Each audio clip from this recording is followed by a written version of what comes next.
అందరికీ నమస్కారం. ఆషాఢ మాసం 2026 విశేషాలు ప్రారంభం, ముగింపు, పండుగలు, వారాహి గుప్త నవరాత్రులు, కండదీపం విశిష్టత. నమస్కారం. మన సాంప్రదాయం ఛానల్కి స్వాగతం. హిందూ ధర్మంలో ప్రతి మాసానికి ఒక ప్రత్యేకమైన స్థానం ఉంది. అలాంటి పవిత్రమైన మాసాలలో ఆషాఢ మాసం ఒకటి. ఈ నెలలో శ్రీ మహావిష్ణువు, పరమేశ్వరుడు, అమ్మవారి ఆరాధనకు ఎంతో ప్రాధాన్యం ఉంటుంది. అలాగే వారాహి గుప్త నవరాత్రులు కూడా ఈ మాసంలోనే జరుపుకుంటారు. ముందుగా ఈ సంవత్సరం ఆషాఢ మాసం ఎప్పుడు ప్రారంభమై ఎప్పుడు ముగుస్తుందో తెలుసుకుందాం.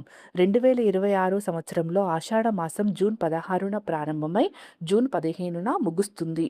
ఇప్పుడు ఈ మాసంలో వచ్చే ముఖ్యమైన పండుగలు మరియు వాటి విశిష్టత తెలుసుకుందాం.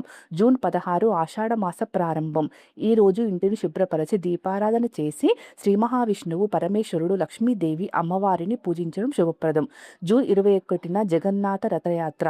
ఈ రోజున జగన్నాథ స్వామి, బలభద్రుడు, సుభద్రాదేవి రథయాత్రగా భక్తులను దర్శనమిస్తారు. రథాన్ని దర్శించడం, లాగడం మహాపుణ్యప్రదంగా భావిస్తారు. జూన్ 25 తొలి ఏకాదశి, దేవాశయన ఏకాదశి కూడా అంటారు. ఈ రోజు నుండి శ్రీ మహావిష్ణువు యోగనిద్రలోకి ప్రవేశిస్తాడని పురాణాలు చెబుతున్నాయి. ఉపవాసం చేసి విష్ణు సహస్రనామ పారాయణం చేస్తే విశేష ఫలితం లభిస్తుంది. జూన్ 26 వసుదైవ ద్వాదశి. ఈ రోజున తులసి దళతో శ్రీ మహావిష్ణువు కూడా పూజ చేయడం, అన్నదానం చేయడం ఎంతో శ్రేష్టమైనది. జూన్ 29 గురు పౌర్ణమి. వ్యాస మహర్షిని స్మరించుకునే రోజు. గురువులను పూజించడం, వారి ఆశీర్వాదం తీసుకోవడం వలన జ్ఞానం, విద్య, ఆధ్యాత్మిక అభివృద్ధి కలుగుతుందని నమ్మకం. జూలై 2 సంకటహర చతుర్థి.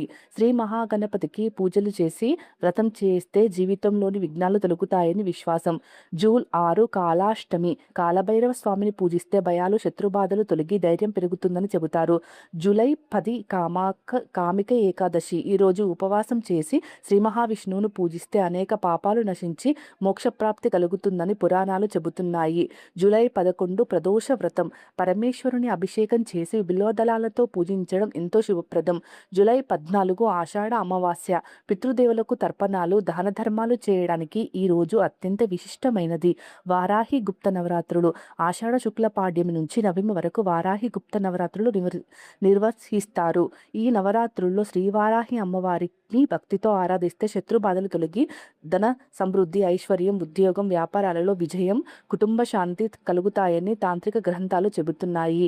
ఈ 9 రోజులు ప్రతిరోజు సాయంత్రం అమ్మవారి ముందు దీపం వెలిగించాలి. వారాహి అష్టోత్తరం లేదా వారాహి సహస్రనామ పారాయణం చేయడం ఎంతో శుభప్రదం.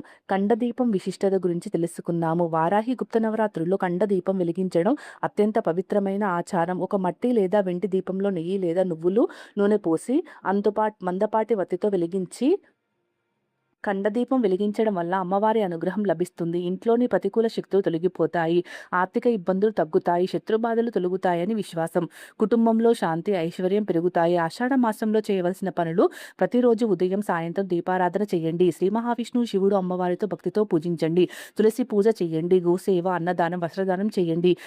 విష్ణు సహస్రనామం, లలిత సహస్రనామం స్తోత్రాలు పారాయణం చేయండి. చేయకూడని పనులు: పెద్దల్ని అవమానించడం, అనవసర కోపం, గొడవలు, ఆహారాన్ని వృధా చేయడం, దేవాలయాలకు వెళ్ళినప్పుడు అపవిత్రంగా ప్రవర్తించడం, అసత్యం మాట్లాడడం, ఇతరులను బాధించడం. ఈ పవిత్రమైన ఆషాఢ మాసంలో భక్తితో దేవతలను ఆరాధించి దాన ధర్మాలు చేస్తే దేవతల అనుగ్రహం లభించి జీవితంలో సుఖశాంతులు, ఐశ్వర్యం, ఆరోగ్యం, విజయాలు కలుగుతాయని శాస్త్రాలు చెబుతున్నాయి. ఈ వీడియో మీకు నచ్చినట్లయితే తప్పకుండా లైక్ చేయండి, షేర్ చేయండి. ఇలాంటి సనాతన ధర్మాల కోసం మన సంప్రదాయం ఛానల్ని సబ్స్క్రైబ్ చేసుకోండి. బెల్ ఐకాన్ను ప్రెస్ చేయండి. ధన్యవాదాలు.